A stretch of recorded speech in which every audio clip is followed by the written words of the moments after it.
ये जो है हम एस्कीहेलमिन्थीस स्टडी कर रहे हैं। एस्कीहेलमिन्थीस जो है ये एक सुपर फाइलम है। सुपर फाइलम का क्या मतलब होता है? जो फर्दर फाइलम्स पर मुश्तमिल हो। ठीक है, तो ये एक सुपर फाइलम है जिसपे phylum Kinorhyncha, phylum Nematomorpha, phylum लोरिका, फाइलम कैंथोसिफेला, मतलब बहुत सारे फाइलम इसमें आ जाते हैं। अब कॉमनली जो है एस्कीहेलमिन्थीस या एशेलमिन्थीस को हम राउंड वर्म्स कहते हैं। ठीक है, ये पैथोजेनिक होते हैं, ये बीमारियां काज करते हैं। इनका दूसरा नाम है निमाटेहेलमिन्थीस। ठीक है, और यह भी मैंने बताया कि ये सुपर फाइलम है, ये फर्दर फाइलम्स पे मुश्तमिल होता है। ये फ्री लिविंग भी हो सकते हैं, पैरासाइट भी हो सकते हैं। पैरासाइटिक मतलब होस्ट में रहेंगे, फ्री लिविंग मतलब विदाउट होस्ट सर्वाइव करेंगे। ये एक्वेटिक मतलब पानी में भी रह सकते हैं, और ये लैंड में रहने वाले यानी कि टेरेस्ट्रियल भी हो सकते हैं। और इनकी बॉडी कैसी होती है? स्लेंडर, पतली होती है, वर्मी फॉर्म, वर्म लाइक होती है, अनसेगमेंटेड सॉफ्ट सी बॉडी होगी, मतलब इनकी बॉडी सॉफ्ट होगी, उस पर सेगमेंट्स नहीं होंगी, और वो सिलेंड्रिकल होगी। और इनकी जो बॉडी है वो सर्कुलर होगी क्रॉस सेक्शन में। इनकी सिमेट्री अगर हम देखें तो इनकी बाइलैटरल सिमेट्री होती है, मतलब अगर इनकी बॉडी को सेंटर से हम कट करें तो दो साइड्स हमें मिलेंगी। ठीक है, और इनमें ऑर्गन सिस्टम लेवल जो है ऑर्गेनाइजेशन है। अब हमने फाइलम पोरीफेरा में पढ़ा था कि उसमें सेलुलर लेवल है, फिर फर्दर हमने पढ़ा टिश्यू लेवल है, फिर इससे पीछे हमने पढ़ा ऑर्गन लेवल है। तो अब जो है इस फाइलम में जो है फिर ऑर्गन सिस्टम लेवल है। तो इस सारे में हमने क्या देखा? इन्हें कॉमनली जो है हम राउंड वर्म्स कहेंगे। ये पैथोजेनिक है। इनका दूसरा नाम निमाटीहेलमिन्थीस है। ये सुपर फाइलम है। ये फ्री लिविंग या पैरासाइटिक दोनों हो सकते हैं, एक्वेटिक भी हो सकते हैं, टेरेस्ट्रियल भी हो सकते हैं। इनकी बॉडी सिलेंड्रिकल होगी, वर्मी फॉर्म होगी, अनसेगमेंटेड बॉडी होगी जो कि सिलेंड्रिकल होगी क्रॉस सेक्शन में। इनकी बायलैटरल सिमेट्री है। इनमें organ system level of organisation है। और दूसरा इसमें हम देखें तो इनकी बॉडी ट्रिप्लोब्लास्टिक है, मतलब इसमें जो बॉडी ऑर्गन्स हैं वो 3 एम्ब्रियोनिक लेयर से आए हैं। इनमें क्यूटिकल है, और इनकी जो एपिडर्मिस है वो सेंसिशियल है, मतलब वो मल्टी न्यूक्लिएटेड है।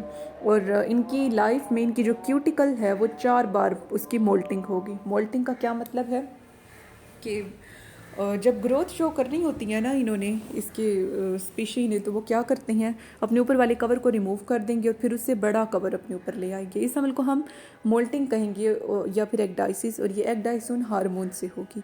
और इनमें लॉन्गिट्यूडनल मसल फाइबर्स भी होंगे। इनमें इनके अंदर फास्ट बॉडी कैविटी होगी जिसे सीडोसिलोम कहेंगे, जो कि इन्हें हाइड्रोस्टैटिक स्केलेटन मुहैया करेगी, मतलब सपोर्ट देगी। और इनकी जो डाइजेस्टिव कैनाल होती है वो कंप्लीट होती है, उसमें माउथ भी होता है, उसमें फेरेंक्स भी होता है। ठीक है, और इनकी जो इंटेस्टाइन है वो स्ट्रेट है, मस्कुलर है, और उसका जो है पोस्टीरियर एनस है। ठीक है, इनकी इंटेस्टाइन कैसे है? मसल से बनी हुई है, स्ट्रेट है, और उसकी पोस्टीरियर साइड पे एनस होगा। इनमें सर्कुलेटरी सिस्टम नहीं होता, सर्कुलेटरी सिस्टम एब्सेंट होता है, रिस्पायरेटरी सिस्टम भी इनमें नहीं होता। तो इस सारे में हमने क्या देखा? ये ट्रिप्लोब्लास्टिक है, इनमें क्यूटिकल है, इनमें एपिडर्मिस है जो कि सेंसिशियल है, और इनमें लॉन्गिट्यूडनल मसल है, इनमें सीडोसिलोम बॉडी कैविटी है जो कि इन्हें हाइड्रोस्टैटिक प्रेशर देगी।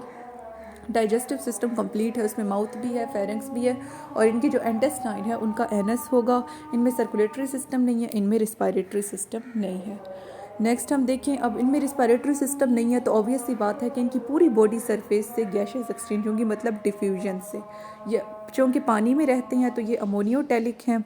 ठीक है, मतलब ये अमोनिया को खारिज करेंगे, जिसे खारिज करने के लिए ज़्यादा पानी की ज़रूरत होती है, क्योंकि मेनली ये एक्वेटिक इन्वायरमेंट में पाई जाती हैं। और इनका नर्वस सिस्टम देखें तो इनका सेरिब्रल गैंग्लियन, गैंग्लियन कैसे कहते हैं? सेल बॉडीज़ का एक गुच्छा होता है, उसे गैंग्लियन कहते हैं। इनमें सेरिब्रल गैंग्लियन और नर्व्स की बनी हुई एक रिंग की शक्ल में जो है नर्वस सिस्टम होगा। और ये डाइशियस भी मोस्टली जो है आपको डाइशियस देखने को मिलेंगे। ठीक है, जिनका दूसरा नाम यूनिसेक्सुअल, मतलब एक इंडिविजुअल में एक ही सेक्स है। ठीक है, या फिर नॉन हर्माफ्रोडाइट। ठीक है, मतलब दोनों सेक्सेस अलग अलग इंडिविजुअल्स में हैं। और इनका जो एग होगा वो काइटन का शेल खारिज करेगा। और इनकी जो फीमेल्स होती हैं ना वो लॉन्गर होती हैं मेल्स की निस्बत। अभी मैं आपको डायग्राम में दिखाती हूँ। फीमेल बिल्कुल सही लंबी होगी, लेकिन इनके जो मेल्स होंगे ना वो थोड़े से मुड़े हुए होंगे, कोमा शेप। और इनमें जो फर्टिलाइजेशन है वो इंटरनल होगी। डेवलपमेंट इनके अंदर डायरेक्ट भी हो सकती है, इनडायरेक्ट भी हो सकती है। जो इनडायरेक्ट डेवलपमेंट होगी तो फिर लार्वा बनेगा, जिसे हम रेप्टाइडस कहेंगे। ठीक है, इसके लार्वा का, इसकी हेलमिन्थीस के लार्वा का क्या नाम होगा? रेप्टाइडस होगा। अब फर्दर इसकी एग्जांपल देखें तो उसमें पहले ये देख लेते हैं सारे में हमने क्या देखा गैशियस एक्सचेंज पूरी बॉडी से होगी। अमोनियोटैलिक एंड एक्सक्रीटरी प्रोडक्ट अमोनिया है, ठीक है। नर्वस सिस्टम सेरिब्रल गैंग्लियन और नर्व रिंग की शक्ल में होगा। डाइशियस हैं, इनके एकोकाइटिन के शेल ने सराउंड किया होगा। फीमेल्स लॉन्गर होती हैं मेल्स की निस्बत। इंटरनल फर्टिलाइजेशन होती है। डेवलपमेंट डायरेक्ट इनडायरेक्ट दोनों तरीक़ों से हो सकती है।